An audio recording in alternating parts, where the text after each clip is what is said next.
చెప్పులు వేసుకున్నారు, నడుస్తూ ఉన్నారు, చిన్న రాయి వచ్చి చెప్పులో పడింది. నడుస్తూ ఉంటే నొప్పి లేస్తుంది. నొప్పితో అలానే నడుస్తావా, ఆగి దాన్ని తీసేస్తావా? ఆగి దాన్ని తీసేస్తావు. కానీ నువ్వు ఈరోజు ఏం చేస్తున్నావు అని అంటే, ఎప్పుడో జరిగిన విషయాలన్నీ నీ మనసులో పెట్టుకొని నీ విలువైన సమయాన్ని వృధా చేస్తున్నావు. ఎప్పుడో నన్ను ఎవరో ఏమో అన్నారని, ఆయనేమో అన్నాడని, ఈయనేమో అన్నాడని, ఆమెమో అనిందని, మరి ఎందుకు ఇవన్నీ వస్తున్నాయి అని వాస్తవానికి గుర్తించే ప్రయత్నం చేస్తే, విద్యార్థులుగా ఉన్నప్పుడు చాలామంది చిన్న చిన్న విషయాలకు గొడవలు పెట్టుకుంటూ ఉంటారు.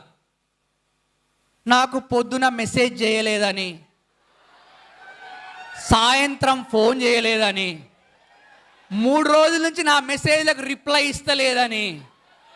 అరే, ఇవి చాలా ఇంపార్టెంట్ విషయాలా? ఒక్కసారి ఆలోచించే ప్రయత్నం చేయండి.